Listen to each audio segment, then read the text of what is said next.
मुमताज आलम रिजवी साहब, ये बार बार महाकुंभ को बीच में लाना, इसके पीछे क्या मंशा है? मतलब आपको लगता है ये यूं ही बयान दिया जा रहा है या फिर इसके पीछे कोई और वजह? नहीं, पहली बात तो ये कि शहाबुद्दीन साहब क्या मुसलमानों के ठेकेदार हो गए, वक्फ बोर्ड के ठेकेदार है? मतलब क्यों इनसे बार बार सवाल किया जाता है, यही जवाब देते हैं? क्या बाकी लोग सब खत्म हो गए?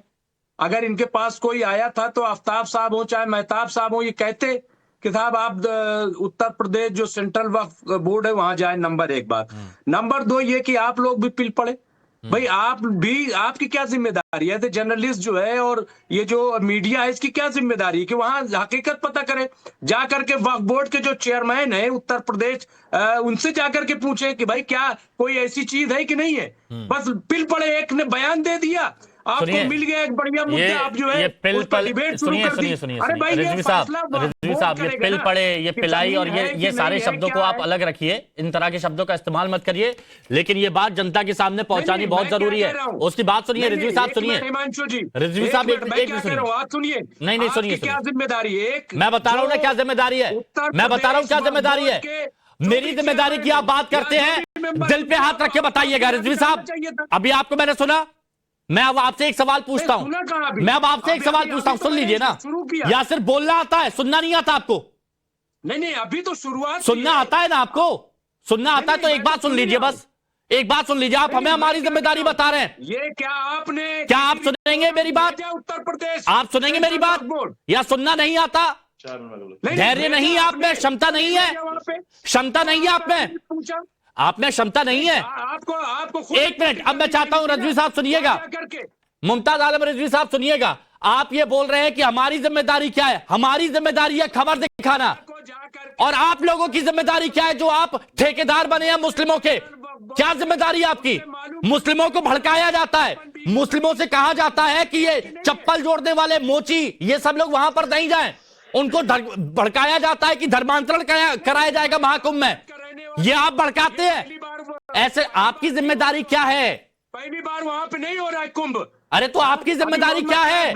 ऐसे मौलाना जब मुसलमानों को भड़काते हैं तो आप क्यों शांत रहते हैं? और चंद मौलवी ये माहौल खराब कर रहे हैं। अरे तो इन चंद मौलवी के लिए पहले आवाज क्यों नहीं उठा पाए आप लोग? मैं संगम कर, पहले आवाज क्यों नहीं उठा पाए आप चंद मौलवियों के लिए जो भड़काते हैं, जो आपको ही भड़काते हैं? नहीं, मैं कह तो रहा हूं कि बिल्कुल बकवास है, बेकार की बातें हैं। और हमारी जिम्मेदारी हम बखूबी जानते हैं कि हमें वो खबर पहुंचानी है, भाईचारा रहेगा, और ये पूरे देश को बताना है कि कौन से लोग हैं जो नफरत की दीवार खड़ी करते हैं। स्वामी चक्रपाणी जी, आ रहा हूं मैं सबके पास, तुरंत आ रहा हूं। स्वामी चक्रपाणी जी बताइए, आपका भी बयान आया, आपका भी रिएक्शन है।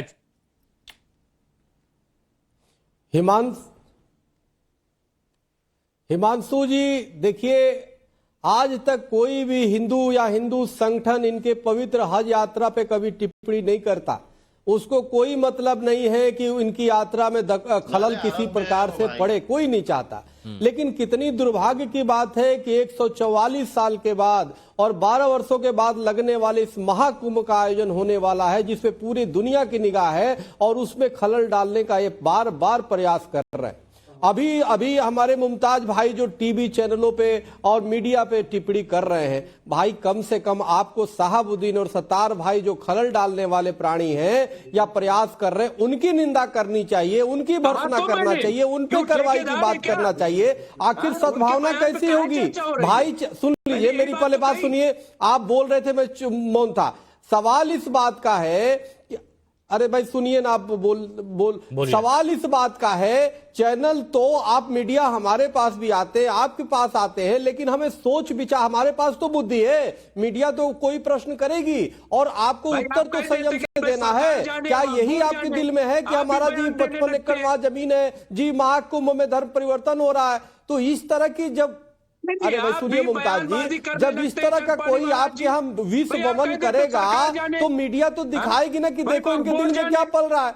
आपको तो स्वयं आगे बढ़ के उस पर कार्रवाई करानी चाहिए, लेकिन हाफिज जी आप प्रवक्ता बन के बैठ जाते हैं। आप मुमताज जी अब इतने अच्छे स्कॉलर है, फिर भी प्रवक्ता आप दोनों। अब ये काम सरकार का हो गया। बड़ा दुर्भाग्य। एक मिनट अरविंद जी, मेरे को एक बात बताइए, भावना कैसे होगी? एक बात बताइए, अब ये बोल रहे हैं कि ऐसे लोगों पर कार्रवाई करें, अब ये काम सरकार का हो गया। जब आप लोग फतवे जारी करते हैं तो ऑल इंडिया मुस्लिम जमात पर भी फतवा जारी कर दीजिए। किस तरह की बयानबाजी कर रहे हैं, मुसलमानों का नाम बदनाम कर रहे हैं, करिए इनको बैन, करिए ना, कीजिए ना, अरे कीजिए ना, आप लोग तो करते हैं ना तुरंत फतवे जारी। हिमांशु जी, मैं इसका जवाब देता हूँ, लेकिन बोलने के पहले देखिए मैं जवाब देता हूँ। मुमताज जी और हाफिज भाई से मेरा अनुरोध है कि मेरी बात ध्यान से सुनिए। स्कॉलर शब्द इस्लाम में एक पवित्र शब्द होता है, बीच में आप हस्तक्षेप मत करिए। समय चेत हिमांशु जी से लेकर आप बोलिएगा। मैं अपनी बात रखता हूं। देखिए, ये जो शहाबुद्दीन रजवी बरेलवी साहब मौलाना है, इनके बयान की जितनी भी निंदा की जाए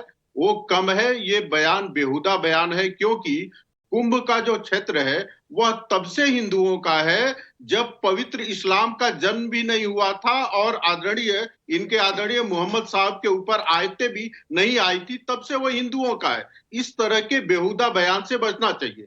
दूसरी बात, वो कह रहे हैं कि मुसलमानों ने बड़ा दिल दिखाया है। हिमांशु जी, भारत में बड़ा दिल हिंदुओं ने दिखाया है। 23% मुसलमानों को 35% भूभाग देने के बाद भी भारत के हिंदुओं ने कहा भारत में रह सकते हो और आपको वही अधिकार मिलेंगे जो हमको मिले हुए हैं। यदि 1947 में इस देश के हिंदुओं ने बड़ा दिल नहीं दिखाया होता तो आज मौलाना इस देश में नहीं होते और ये दावा नहीं कर पाते कि मुसलमान बड़ा दिल दिखाता है। न यहाँ दो मुस्लिम स्कॉलर बैठकर डिबेट कर पाते। तो आपको हिंदुओं का सम्मान करना चाहिए, हिंदुओं के उदारता का सम्मान करना चाहिए। आप हिंदुओं के उदारता का माहौल उड़ाएंगे, उनके पवित्र जो कुंभ लगता है उसको कह देंगे इस्लाम की भूमि है, वक्त की भूमि है। थोड़ी शर्म हया है आपके पास, शर्म हया है। ये एहसान फरामोशी है, एहसान फरामोशी है। कौन डिसाइड करेगा?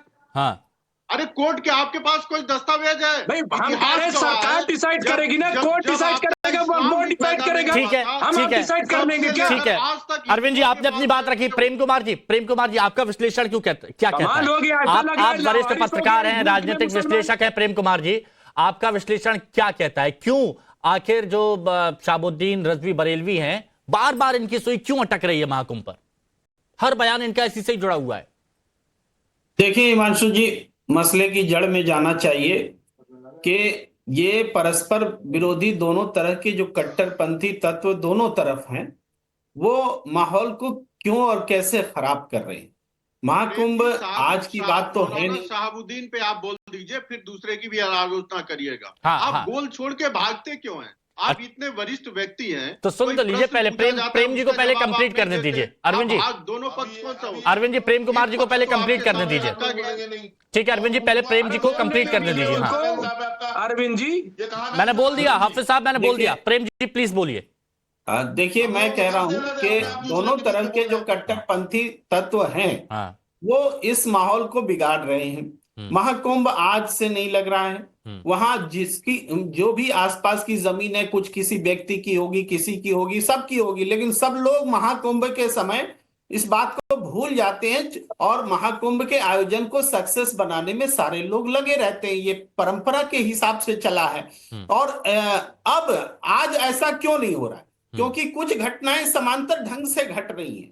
भाई, ये मुसलमान नहीं आएंगे वहां पर, कुछ बेचना चाहेंगे, रेहड़ी लगाना चाहेंगे तो नहीं आएंगे। क्या पहले नहीं आया करते थे? पहले भी आया करते थे ना। वही परंपरा आज है। आज ये परंपरा क्यों टूटनी चाहिए, ये बात है। उंगली उठा रहे हैं कपिल जी, लेकिन ये वो जिहाद और क्या क्या जो बोले, गजवाए हिंद जैसे शब्द का इस्तेमाल यहाँ वो क्यों करते हैं? वो उनको मैं बताऊंगा आपको जो करता हूँ, मैं बताऊंगा आपको जो करता हूँ। आपसे मेरी बातों का जवाब नहीं है। सुन लीजिए कपिल जी, क्यों ऐसा करते हैं? मैं सुन रहा हूँ जनाब, सुन रहा हूँ। आपने नाम दिया इसलिए जवाब दे रहा हूँ आपको। बात करने बैठा हूँ, लड़ने नहीं बैठा हूँ। आप अपनी बात, मैं भी लड़ने नहीं बैठा हूँ। चक्रपाणी जी की बात भी आपने, मैं भी तथ्यों में बात कर रहा हूँ। उनकी बाइट में कहा गया कि भाई पाकिस्तान से लोग ये सब कर रहे हैं। लग रहा है जैसे फॉरेन मिनिस्टर चक्रपाणी जी हो गए हो। अच्छा, उनको सब पता है। लेकिन ठीक है, ऐसी अगर जानकारी, ठीक है, आपने अपनी बात रखी। लेकिन प्रेम जी, भड़काने वाली बात, प्रेम जी, लेकिन एक बात है, आप भी बहुत सेफली आपने उस चीज को थोड़ा सा डक कर दिया। क्योंकि यहां पर जब शहाबुद्दीन रजवी के बयान के बारे में बात हुई तो आपने कहा कि यहां पर बैन कर दिया जाता है, आने से रोक दिया जाता है, ये गलत हो रहा है। वहां की तो बात चल ही नहीं रही थी। और यहां पर तो कुछ लोगों ने बोला है कि जो लोग विश्वास रखते हैं, जो लोग आस्था रखते हैं, वो लोग आए, कहीं कोई दिक्कत नहीं है। लेकिन इसको इस तरह से प्रेजेंट करना, एक मैं इस बात को कोट कर रहा हूं, कपिल जी प्लीज इस बात को जरा सुनिएगा। मौलाना शहाबुद्दीन रजवी ये कहते हैं कि दरिया दिली देखिए मुसलमानों की, कि मुसलमानों ने कुंभ के मेले की तैयारियां, पंडाल, रोड, सड़कें, खड़ंजों पर कभी मना नहीं किया कि यहां पर मत लगाइए। ये दरिया दिली है। मतलब इनकी परमिशन लेनी पड़ेगी कुंभ के अंदर ये सब करने के लिए। ये दरिया दिली वाली बात दिखा रहे हैं, एहसान जता रहे, क्या करना क्या चाह रहे हैं, ये गलत है कि नहीं है? प्रेम जी प्लीज बताइएगा।